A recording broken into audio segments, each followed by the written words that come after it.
পর্যন্ত একটা চোর, একটা করাপ্টেড মানুষ, দুর্নীতিগ্রস্ত মানুষ, সে চুরি করে দুর্নীতি করে এনে বাচ্চাকে খাওয়ায়।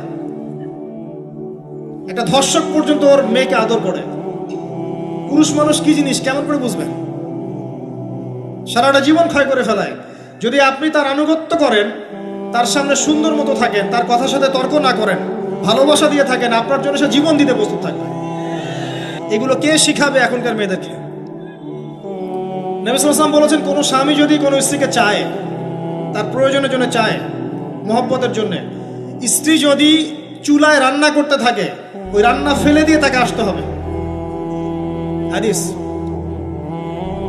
রাতের বেলা স্বামী স্ত্রী শুয়েছে, স্বামীর চাহিদা আছে, স্ত্রীর কোনো সমস্যা নাই, স্ত্রী ফিট, ইচ্ছা করেই অহেতুক স্বামীকে বলল আমি রাজি না, উল্টা পাশে মুখ করে ঘুমিয়ে গেল।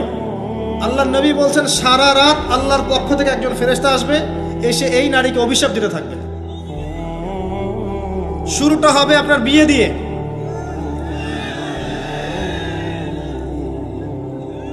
এত এক্সাইটেড হওয়ার কিছু নাই, কারণ এটা এমন একটা বিষয় যেটা করেন নাই বলে এক্সাইটমেন্ট বাড়ছে, করার পরে পস্তাতেও পারেন।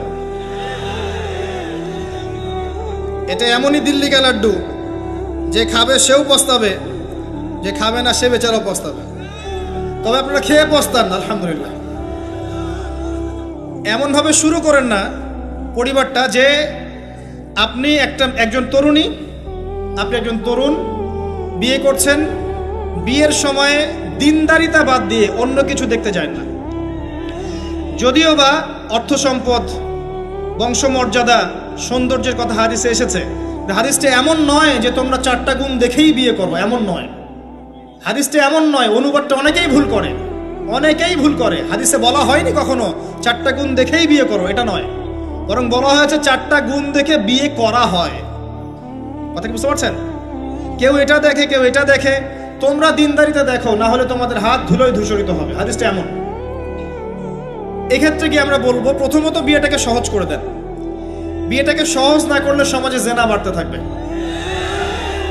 এবং জেনা বাড়ার কারণ আছে। যখন পর্নোগ্রাফিটাতে ফ্রি অ্যাক্সেস দেওয়া হয়েছে, মানুষ রাতের বেলা পর্ন দেখতে পারে, কেউ বাধা দেওয়ার নাই। উপরের সেকশন থেকে কিন্তু এটাকে বন্ধ করে দেওয়া যেত। পৃথিবীর অনেক কান্ট্রি আছে যেখানে অনেক কিছু চলে না। চাইনিজরা ফেসবুক ইউজ করে না, করে? ওরা কি উন্নত জাতি না? ওরা তো এখন আমেরিকাকে যদি বলে ওঠো উঠবে, আমেরিকাকে বসতে বলে বসবে। ওরা এমন জায়গায় চলে গেছে। ওই ইউক্রেন ইস্যু নিয়ে আমেরিকা, ন্যাটো আর এই ব্রিটেন আর ফ্রান্স আর ইসরায়েল কিছুই করতে পারবে না ইনশাআল্লাহ, বিকজ এখানে একটা বড় অ্যালায়েন্স আছে চায়না এবং রাশিয়া। কিছুই করতে পারবে না। বরং এর উদ্দেশ্য, যে উদ্দেশ্যে এটা কাজ করেছিল তারা, এটাতে সফল হবে না তারা ইনশাআল্লাহ। আজকের টপিক এটা না, আমি এদিকে যাচ্ছি না। মূল বিষয়টা হচ্ছে যে সহজ করতে হবে বিয়েটাকে। উপযুক্ত বয়স হয়ে গেলেই একটা উপার্জনের সোর্স খুঁজবেন। আগে বেকার অবস্থায় বিয়ে করতে যায় না, উপার্জনের সোর্স খুঁজবেন। তারপরে আপনি আপনার পরিবারকে বলবেন আমার বয়স হয়েছে, আমাকে বিয়ে দাও। এবার আসেন, বিয়ের সময় দিনদারিতা ছাড়া অন্য কিছু দেখতে যায় না। এরপরে যদি সে সুন্দর হয় বা সুন্দরী হয় বা ভালো বংশের হয়, অথবা দেখা যায় যে ভালো টাকা পয়সা ওলা ইত্যাদি ইত্যাদি, এটা আপনার নূরুন আলা নূর, এটা বোনাস। কিন্তু এগুলো যদি নাও থাকে, শুধু দিনদারিতা থাকে, আপনি রাজি হয়ে যান। পরিবারের কর্তাদেরকেও বলবো যে মেয়ে বিয়ে দেওয়ার সময় ছেলের টাকা পয়সা দেখতে যায় না, ছেলের স্ট্যাটাস দেখতে যায় না বেশি বেশি। পরে দেখবেন এই মেয়ে ওর ঘরে গিয়ে পস্তাচ্ছে। আর ছেলের পিতাদেরকেও বলবো, ছেলেকে যখন বিয়ে দিবেন, একটা মেয়েকে কিনে নিব আর সাথে কিছু যৌতুকের টাকাও নিব, এই টেন্ডেন্সি নিয়ে বিয়ে করতে যায় না। ওই বিয়েতে বারাকা বেশি, যেখানে খরচ কম, যেখানে বেশি হট্টগোল নাই। চট্টগ্রাম অঞ্চলের বিয়ের মতো না। একটা বিয়েতে মনে হয় 40-50 লাখ টাকা খরচ করে ফেলায়। গেটই সাজাবে বলে 4-5 লাখ টাকা খরচ করেছে। এই 5 লাখ টাকা দিয়ে, এই 5 লাখ টাকা দিয়ে আর মনে হয় 10টা-20টা পরিবারকে বিয়ে দেওয়া যাবে। হ্যাঁ, লোহার আংটি দিয়ে বিয়ে করেছে সাহাবী। লোহার আংটিও নাই তোমার বাসায়? বলছে না ইয়া রাসূলুল্লাহ, লোহার আংটিও তো নাই আমার বাসায়। তাহলে কি করবা? কোরআনের কয়টা সূরা জানো? যে এই সূরাগুলো জানি, এগুলো শিখিয়ে দিও, যাও, মোহর হয়ে গেছে। কত সহজ বিয়ে, কত সহজ। আর এখন যেটা হয়, মেয়ে খুঁজবে দিনদার বিল গেটস, আর ছেলে খুঁজবে দিনদার ক্যাটরিনা। কথা বুঝতে পারছেন? প্রিয় ভাইয়েরা, দিনদারি থেকে প্রাধান্য দেন, আর কিচ্ছু না। আপনি সফল হবেন ইনশাআল্লাহ, শান্তি পাবেন। এবং বিয়ের পরে আল্লাহর পক্ষ থেকে একটা ভালোবাসা আসবে। যদি আপনি দেখেন যে আপনার স্ত্রী খাদিজা রাদিয়াল্লাহু আনহার মতো, আয়েশা রাদিয়াল্লাহু আনহার মতো, হাজেরা আলাইহিস সালামের মতো সবর করেনেওয়ালা, যে আপনাকে দিনের পথে এগোতে সাহায্য করে, তাহলে আর অন্যদিকে চোখ দেওয়ার দরকার নাই, রাজি হয়ে যান। এরপর আপনার পরিবার শুরু। এখানে উভয়ের মাঝে হৃদ্যতা, ভালোবাসা থাকতে হবে। তবে আরেকটা কথা বলে রাখি, সবাই মনোযোগ দিয়ে কথাটা শোনেন। একটা পরিবারের ভিত্তি শুধু ভালোবাসা দিয়ে টিকে থাকে না। একটা পরিবারের ভিত্তি টিকে থাকে আপোষের বিশ্বাসের উপরে। একে অপরকে বিশ্বাস করতে শিখতে হবে, একে অপরকে শ্রদ্ধা করতে হবে, একে অপরের সম্মান দিতে জানতে হবে।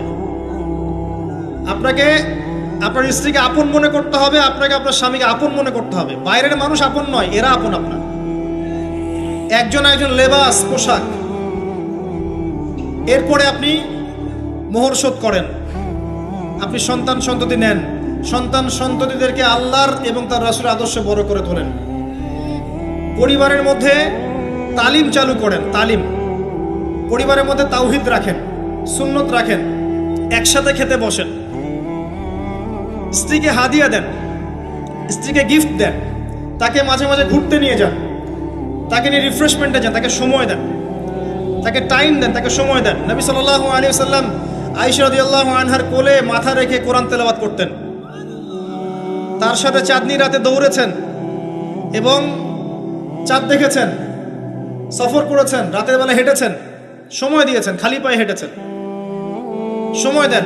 এখন এমন একটা অবস্থা যে পুরুষদেরকে মনে করা হয় যে তারা হচ্ছে মানি মেকিং মেশিন, তারা খালি টাকা পয়সা মেক করবে,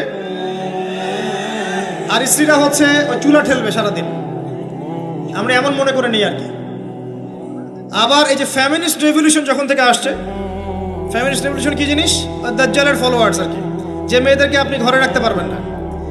তো তারা যখন থেকে এসেছে, ইমার্জ করেছে, তখন থেকে তার একটা কনসেপ্ট দিয়েছে যে পুরুষ আর নারী একে অপরের প্রতিদ্বন্দ্বী। দেখবেন প্রতিদ্বন্দ্বিতামূলক কথাবার্তা বলে। স্বামীর মুখের উপর তর্ক করতে যাবেন না। স্বামীকে বাইরের অনেকগুলো বিষয় ফেস করতে হয়। একজন স্বামী মনে করেন প্রশাসনে চাকরি করে, তাকে তার ডিউটি ফেস করতে হয়, তার বসকে মেনটেন করতে হয়, তার এগুলো সামলাতে হয়, তাকে বাজারঘাট করতে হয়, সারাদিন পরিশ্রম করে সে বাসায় ঢোকার পরে আপনি মুখটা গোমরা করে বসে থাকেন। স্বামী আহলান সাহলান করেন না, তাকে একটু আদর করেন না, মহব্বত করেন না, তো অটোমেটিকলি তো আপনার দিক থেকে তার মনটা চলে যাবে অন্যদিকে। স্বাভাবিক। আপনি আপনার স্বামীর জন্য সাজেন না, বাইরের মানুষের জন্য সেজে বুঝে আপনি মার্কেটে যান। প্রবলেম সেগুলা। এরা মনে করে স্বামী স্ত্রী একে অপরের প্রতিদ্বন্দ্বী, অথচ এরা একে অপরের পরিপূরক। একে অপরের পরিপূরক। উভয় হৃদ্যতা ভালোবাসায় পরিবার গড়ে ওঠে। যে পরিবারের মধ্যে হৃদ্যতা ভালোবাসা আছে, ওই পরিবারের বাচ্চা কাচ্চারা দেখবেন বড় আলেম হবে, বড় নেতা হবে, বড় কিছু হবে ইনশাআল্লাহ। যেখানে এগুলো নাই, ওই সন্তানরা বড় হয় হতাশার মধ্যে, কাজের বুয়ার কাছে, ডে কেয়ার সেন্টারে। এরা তো বড় হয়ে জঙ্গি হবে, সন্ত্রাসী হবে, স্বাভাবিক।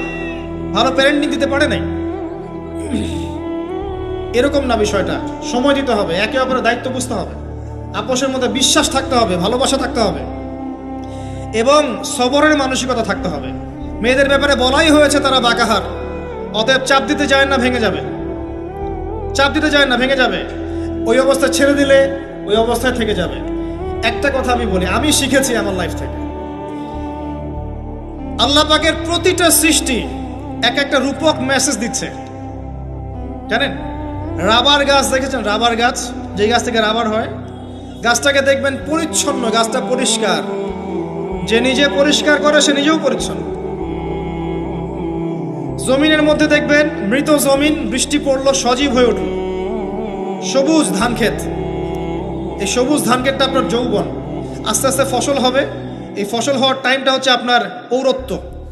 এরপরে ফসলটা কেটে ফেলা হবে। এই ফসলটা আপনার ভালো কাজ, আমল সালেহ, এটাকে রেখে দেওয়া হবে। বাকিটাকে হলুদ বর্ণের যে খড়কুটা, এটাকে জ্বালিয়ে দেওয়া হবে। এই যে ধান গজালো, একটা সিজন গেল, এর মধ্যে আপনার দুনিয়ার জীবনের হায়াতের রূপকতা আছে। জি, পাহাড়কে দেখেন, পাহাড় বিশালতা নিয়ে দাঁড়িয়ে থাকে। ওর গায়ে যতই ঢিল মারেন, লাথি মারেন, সমালোচনা করেন, সে নড়বে না তার জায়গা থেকে। থাকবে, সে ওর জায়গায় স্টিল থাকবে, কিন্তু সে শান্ত থাকে। সে চিল্লাফাল্লা করে না। তাই যারা সাহসী বীর তারা বেশি কথা বলে না, শান্ত থাকে। যারা পাহাড়ের মতো দৃঢ় ওরা বেশি কথা বলে না। সাগরকে দেখেন, বিশাল সাগর, কক্সবাজারে যান, সাগরকে বিশাল সাগর গর্জন করছে, ভিতরে অনেক সম্পদ, অনেক মাখলুক আছে।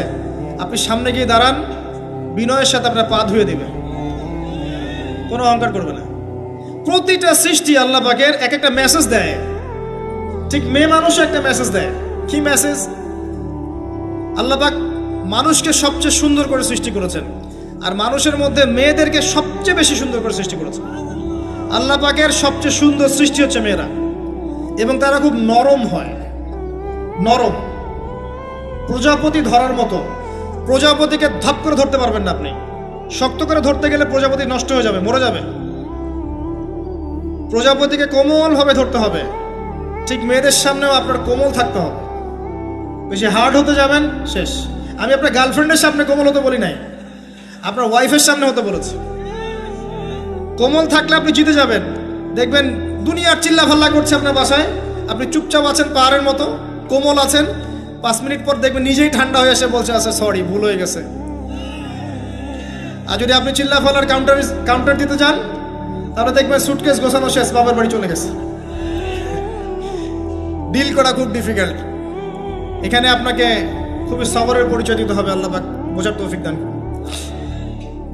আর আমরা মা বোনদেরকে রিকোয়েস্ট করব, 4টা মূলনীতি মেনে কাপড় চোপড় পরবেন। আপনার কাপড়টা এমন হবে না যেই কাপড়টা পরলেও অঙ্গ প্রত্যঙ্গ দেখা যায়, বোঝা যায়, এমন হবে না। কাপড়টা এমন হবে না এত টাইট ফিটিং যে আপনার অঙ্গের উঁচু নিচু অবয়ব বোঝা যায়, এমন হবে না। কাপড়টা এমন হবে না যেটা অমুসলিমদের পোশাক, আর কাপড়টা এমন হবে না যেটা পুরুষদের পোশাক। এই মূলনীতিগুলো মেনটেন করে কাপড় পরবেন ইনশাআল্লাহ। এছাড়াও মেয়েদের কথায় পর্দা আছে, চলনে পর্দা আছে, ওঠা বসায় পর্দা আছে।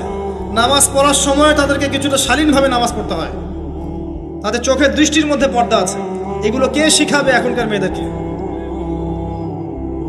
সবসময় বিজি দেখবেন নতুন কোন সিরিয়াল আসছে, নতুন কোন ফ্যাশন আসছে, নতুন কোন পার্লারে কি আসছে, কোন কাটিং আসছে, কোন নায়িকা আসলো। ওই যে বাংলাদেশে কোন এক নায়িকা আসছে, তাই নিয়ে মিডিয়াতে এমন তোলপাড়, মনে কি নাকি একটা অবস্থা। আল্লাহর কাছে তোমার কি মূল্য আছে? হে, আল্লাহর কাছে তোমাদের কি মূল্য আছে? তোমরা কি 5 ওয়াক্ত নামাজ পড়ো? তোমরা কি পর্দা করো? তোমাদের মধ্যে হায়াবোধ কিছু আছে? তোমরা মানুষকে ভালো কিছু শেখাও, সমাজকে ভালো কিছু দাও, শালীন কিছু দাও। আল্লাহর কাছে তোমাদের কি মূল্য আছে? নবী সাল্লাল্লাহু আলাইহি ওয়াসাল্লাম তো জাহান্নাম দেখে সেই কথাটাই বলেছেন, আমি জাহান্নাম দেখে আসলাম, সেখানে বেশিরভাগ অধিবাসী হচ্ছে মেয়ে, নারী। কি কারণ? তারা এমন কাপড় চোপড় পরে বাইরে ঘুরতো যেই কাপড় পরেও তারা নগ্ন থাকতো। আমি কি ব্যাখ্যা করতে হবে? আপনি দেখতে পারেন না? এবং তারা স্বামীর সাথে কুফরি করত। সারা জীবন স্বামী যদি তাদের ভরণ পোষণ দেয়, ভালোবাসে, মহব্বত করে, তাদের জন্য জীবনটা ক্ষয় করে ফেলে, এক পর্যায়ে গিয়ে বলবে সারাটা জীবন তোমার কাছে কিছুই পাইলাম না। বাস্তব। এগুলোর কারণে মেয়েরা বেশি বেশি জাহান্নামে যাবে। এবং তারা মানুষ মারা গেলে মাতম করে, বুক পিঠ চাপড়ায়, এই কারণে যাবে। এবং তর্ক লাগলে অভিশাপ দেয় বেশি, এই কারণে যাবে। আল্লাহ পাক আমাদের মা বোনদেরকে হেফাজত করুন। তবে একটা হাদিস আছে সুসংবাদের। নবী সাল্লাল্লাহু আলাইহি ওয়াসাল্লাম বলেছেন, একজন নারী যদি 4টা কাজ করতে পারেন, জান্নাতের যে কোনো দরজা দিয়ে ইচ্ছা প্রবেশ করতে পারবেন। 1 নাম্বার 5 ওয়াক্ত নামাজ, 2 নাম্বার রমজান মাসে সওম, 3 নাম্বার আপনার লজ্জাস্থানের হেফাজত অর্থাৎ খাস পর্দা, এবং 4 নাম্বার আপনার স্বামীর আনুগত্য। ফ্যামিনিস্ট আকীদার মেয়ে হলে আনুগত্যকে দাসত্ব মনে করে, স্বামীর আনুগত্যকে তারা দাসত্ব মনে করে। স্বামী কে? স্বামীর সম্মান বোঝেন আপনি? স্বামী কে? যার ব্যাপারে নবী সাল্লাল্লাহু আলাইহি ওয়াসাল্লাম বলেছেন, আমি যদি আল্লাহ ছাড়া অন্য কাউকে সেজদা করতে বলতাম, তাহলে মেয়েদেরকে বলতাম তারা যেন স্বামীদেরকে সেজদা করে। আপনাকে আমি কিভাবে বুঝাবো স্বামী কে, স্বামীর মর্যাদা কোথায়? এগুলো কি ইসলাম মেয়েদেরকে ডমিনেট করছে এগুলো দিয়ে? কেন? এই স্বামী আপনার জন্য সারাটা জীবন ক্ষয় করে ফেলে। একটা চোর পর্যন্ত, একটা চোর, একটা করাপ্টেড মানুষ, দুর্নীতিগ্রস্ত মানুষ, সে চুরি করে, দুর্নীতি করে এনে বাচ্চাকে খাওয়ায়। একটা ধর্ষক পর্যন্ত ওর মেয়েকে আদর করে। পুরুষ মানুষ কি জিনিস কেমন করে বুঝবেন? সারাটা জীবন ক্ষয় করে ফেলায়। যদি আপনি তার আনুগত্য করেন, তার সামনে সুন্দর মতো থাকেন, তার কথার সাথে তর্ক না করেন, ভালোবাসা দিয়ে থাকেন, আপনার জন্য সে জীবন দিতে প্রস্তুত থাকবে। এরকম পুরুষ মানুষ।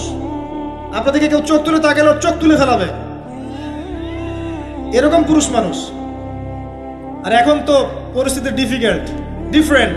বাসায় পুরুষ বাইরের ছেলের সাথে ফোনে প্রেম হয়ে গেছে, পালায় চলে গেছে, বিয়ে করে ফেলছে। দেখবেন বাসায় স্ত্রী আছে, বাইরের মেয়ের সাথে প্রেম করে বিয়ে করা শেষ। বিয়ে করলে সমস্যা নাই, ব্যভিচার করে ফেলছে। বিয়ে সে করতেই পারে, সে যদি সমতা রক্ষা করতে পারে, সেটা তার ডিফারেন্ট ইস্যু, এটা অন্য ইস্যু। তো স্বামীর আনুগত্য আপনাকে কিভাবে বুঝাবো? এটা দাসত্ব নয়। নবী সাল্লাল্লাহু আলাইহি ওয়াসাল্লাম বলেছেন, কোনো স্বামী যদি কোনো স্ত্রীকে চায়, তার প্রয়োজনের জন্য চায়, মহব্বতের জন্য, স্ত্রী যদি চুলায় রান্না করতে থাকে, ওই রান্না ফেলে দিয়ে তাকে আসতে হবে। হাদিস। রাতের বেলা স্বামী স্ত্রী শুয়েছে, স্বামীর চাহিদা আছে, স্ত্রীর কোনো সমস্যা নাই, স্ত্রী ফিট, ইচ্ছা করেই অহেতুক স্বামীকে বলল আমি রাজি না, উল্টা পাশে মুখ করে ঘুমিয়ে গেল। আল্লাহর নবী বলছেন, সারা রাত আল্লাহর পক্ষ থেকে একজন ফেরেশতা আসবে, এসে এই নারীকে অভিশাপ দিতে থাকবে। এখন এগুলো হাদিস শুনলে বলবে যে ইসলাম তো মেয়েদেরকে ছোট করছে। একজন মেয়ে তার একজন স্বামীর কথা বলছে, স্বামী তার মেয়ে, তার স্ত্রী, তার মা, তার বোন, সবাইকে তার মিরাসের হক দিতে হয়। একজন মেয়ে তার বাবার সম্পত্তি পায়, কোনো কোনো ক্ষেত্রে তার ভাইয়ের সম্পত্তি পায়, তার স্বামীটা তো পাই, তার ছেলেরটাও পায়। নানি হলেও সম্পত্তির হক আছে। একটা মেয়েকে চতুর্দিক থেকে সিকিউর করা হয়েছে ইসলামে।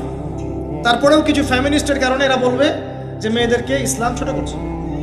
হ্যাঁ, মেয়েদেরকে ইসলাম কেন ছোট করছে? কারণ পর্দা করে যে বাইরে বেরোতে বলেছে, ঢ্যাং ঢ্যাং করে নগ্ন হয়ে বেরোতে নিষেধ করেছে, এই কারণে।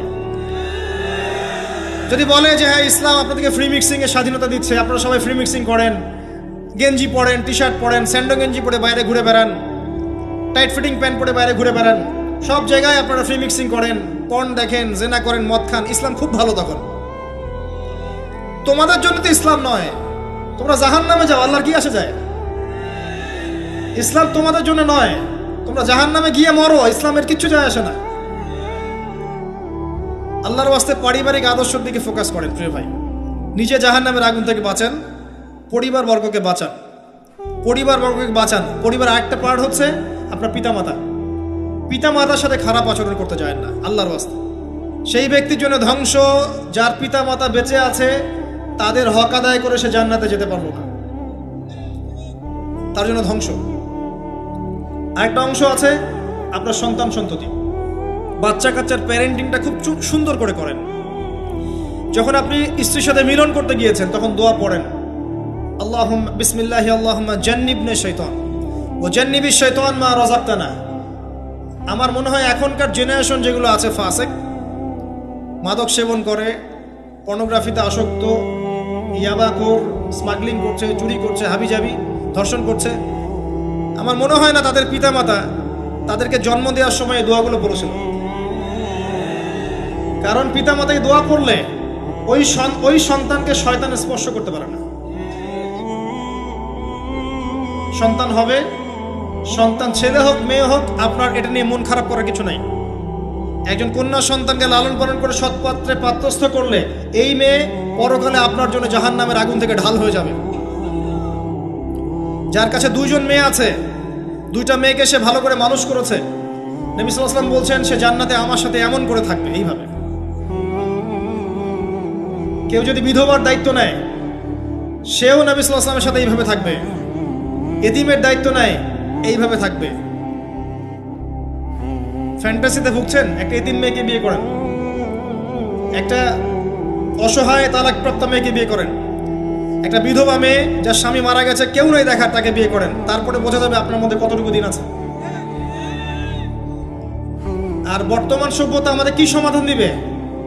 সবাই যদি দিনদার একটা করে ক্যাটরিনা খোঁজে, এই এতিম, এই বিধবা, এই যাদের দেখার কেউ নাই, এই মেয়েগুলা কি রাষ্ট্রের সম্পত্তিও থাকবে? এদের দায়িত্ব কে নিবে? পুরুষরা যদি দায়িত্ব না নেয়, কে দায়িত্ব নিবে? এখন কেউ যদি ওদের দায়িত্ব নিতে যায়, তখন তাকে আবার খারাপভাবে উপস্থাপন করা হয়, এই ব্যক্তির মনে হয় চরিত্র খারাপ। কিন্তু এদিকে বাইরে 10টা জেনা করে বেড়াচ্ছে, কোনো সমস্যা নাই। এগুলো উস্কায়। এইসব জাহেলদের জন্য ইসলাম নয়। ইসলামের প্রতিটা বেসিক ফান্ডামেন্টাল মানবতার কল্যাণের জন্যই। এগুলোকে ফরজ করা হয়নি, আপনি নফল, আপনার সামর্থ্য থাকলে আপনি করতে পারেন, না করলে কোনো সমস্যা নেই। কেউ যদি করে যে ইসলাম পরিপূর্ণরূপে পালন করার চেষ্টা করছে, এটার উপরে আমল করার চেষ্টা করছে, তাহলে আপনি তাকে ক্রিটিসাইজ করছেন কেন? কি সমস্যা আপনার? আরেকটা পার্ট হচ্ছে সন্তান সন্ততি। বাচ্চা কাচ্চাকে ছোটবেলা থেকেই মানুষ করতে হবে এমনভাবে যাতে করে বড় হয়ে এরা এই উম্মার খালিদ এবং ওমর হতে পারে। বাচ্চা ছোট বাচ্চাকে আপনি ভালো খাবার দেন, মায়ের স্নেহ দেন, বাবা মার সাথে রাখেন, একটু গ্রাম্য পরিবেশে নিয়ে গিয়ে তাকে বড় করেন। কেন বলছে কথা? এখানে পরিবেশ সুন্দর থাকবে, সে দৌড়াবে ধুলার মধ্যে, মাঠের মধ্যে খেলবে, সুন্দর ভাষা শিখবে। এরপরে তাকে ভালো প্রতিষ্ঠানে পড়ান। প্রতিষ্ঠানটা এমন হবে যে প্রতিষ্ঠানে জেনারেল শিক্ষা, ইসলামিক শিক্ষা একসাথে দেয়া হচ্ছে, সে সব শিখবে। আমার ছেলে কোরআনে হাফেজও হবে, আমার ছেলে ডক্টরও হবে ইনশাআল্লাহ। এভাবে করে তোলেন। আধুনিক হন, মাথাটা খাটান, ব্যাকডেটেড মানসিকতা বাদ দেন। বিশ্বটা এগিয়ে গেছে, আমাদেরকে এগিয়ে যেতে হবে। একমুখী জ্ঞান দিয়ে আপনি কিচ্ছু করতে পারবেন না এই যুগে। দ্বিমুখী শিক্ষার একটা হারমোনিয়াস কম্বিনেশন দরকার। আমাকে কোরআন জানতে হবে, সায়েন্সও জানতে হবে, নাহলে আমি সায়েন্স দিয়ে কোরআনকে ব্যাখ্যা করতে পারবো না, কোরআন দিয়েও সায়েন্সকে ব্যাখ্যা করতে পারবো না। জানতে হবে, আমাদেরকে শিখতে হবে, পড়তে হবে, প্রচুর পড়তে হবে। বাচ্চাদেরকে ছোট থেকে বড় করেন এভাবে। আস্তে আস্তে গিয়ে দেখবেন তারা যখন কিশোর, তাদের বন্ধু বান্ধবের সার্কেল থেকে খেয়াল রাখেন। আপনি বাবা হিসেবে তার বন্ধুর মতো আচরণ করেন, মা হিসেবে তার সাথে বান্ধবীর মতো আচরণ করেন, তার সাথে ক্লোজ হন, তার সমস্যাগুলো জানার চেষ্টা করেন। তাকে ফ্রি মিক্সিংয়ের মধ্যে পড়াশোনা করতে দিবেন না, না হলে স্কুল লাইফে সতীত্ব হারিয়ে ফেলবে। অনেক সময় অনেক মেয়ে আছে স্কুল লাইফে সতীত্ব হারিয়ে ফেলেছে, কলেজ লাইফে যেতে যেতে প্রস্টিটিউশনে চলে গেছে। অনেক মেয়ে আছে, এগুলো টপ সিক্রেট না, এগুলো সব ওপেন সিক্রেট। এখন ঘরে ঘরেই সমস্যা, মানুষ লজ্জায় বলতে পারে না। যে কটা মিডিয়া আসে এগুলো তো আমরা জানি, ঘরে ঘরেই সমস্যা ঢুকে গেছে, মানুষ লজ্জায় বলতে পারে না। ছোট ছোট বাচ্চা মেয়েদেরকে পর্যন্ত রেপ করা হচ্ছে এখন। এটা সেই ফ্যামিলিস্ট রেভলিউশনের কারণেই হচ্ছে। যত বেশি জেনাকে উস্কে দেওয়া হবে তত বেশি ধর্ষণ বাড়বে। ধর্ষণ বাড়তে বাড়তে এক পর্যায়ে বাচ্চাদেরকে ধর্ষণ করা বাড়বে। এরপরে কি হবে জানেন? এরপরে মানুষ সমকামী হবে বেশি বেশি, ছেলের সাথে, নাউজুবিল্লাহ। তারপরেও কি হবে বলে যাচ্ছি, এরপরে আরো একটা ধাপ আসবে, যখন মানুষ গবাদি পশুর সাথে জেনা করবে। দেখে নিয়েন, এগুলো হাদিসে এসেছে, এমনি এমনি বলছি না। মানুষ এগুলো করবে। বাচ্চা কাচ্চাকে বড় করেন, ভালো খাবার দেন, ওকে খেলাধুলা করতে দেন। ও যত বেশি খেলাধুলা করবে ও শরীরটা ক্লান্ত হবে, তখন খাবে ভালো, বেশি খাবে, ব্রেন শার্প হবে, ওকে ওর নেতৃত্ব দেওয়ার যোগ্যতা অর্জন হবে। ওকে খেলাধুলা করতে দেন, ওকে ব্যায়াম করতে বলেন, ওকে সাঁতার শেখান, ওকে তাইকুন্ডু শেখান, ওকে ফিজিক্যাল এক্সারসাইজ শেখান। পরিবেশ দিতে হবে। অসুস্থ পরিবেশের মানুষ কখনো সুস্থ জাতি উপহার দিতে পারবে না। তো এই বিষয়গুলোর দিকে খেয়াল রাখেন। মেয়ের পোশাকে খেয়াল রাখেন, তবে মেয়েকে কার কোলে তুলে দিচ্ছেন এটা খেয়াল রাখেন। এই যুগটা খুব কঠিন যুগ, কাছের মানুষদেরকে দ্বারা মেয়েরা ধর্ষিত হচ্ছে, খুব খেয়াল রাখেন। বাসায় কাজিনের এত থ্রু অ্যালাউ করেন না, কাজিন সম্পর্ক থ্রু করেন না, অ্যালাউ করেন না। আপনার মেয়েদের ব্যাচ একটা পুরুষ টিচার পড়াচ্ছে, ওই ব্যাচে আপনি মেয়েকে পড়তে দিয়েন না। একটা কোচিংয়ের ভাইয়া বাসায় এসে আপনার মেয়েকে প্রাইভেট পড়াবে গোপন কক্ষে, এগুলো করতে দিয়েন না। পরে আপনার মেয়ের ইজ্জত চলে গেলে আপনি হামাও করবেন, তখন আপনি অ্যাক্সেস করে দিচ্ছেন, জেনার সুযোগ দিচ্ছেন। শয়তান উস্কে দিবে, শয়তান তো চাচ্ছেই জেনা করাতে।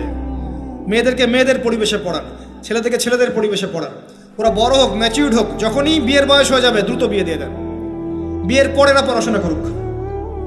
বিয়ের পর পড়াশোনা করে অনেকে বড় আলেম হয়েছে, অনেকে বড় জাতির নেতাও হয়েছে। আমাদের জাতির পিতার ইতিহাস দেখেন, কত বছর বয়সে তিনি বিয়ে করেছিলেন, ইতিহাস দেখেন।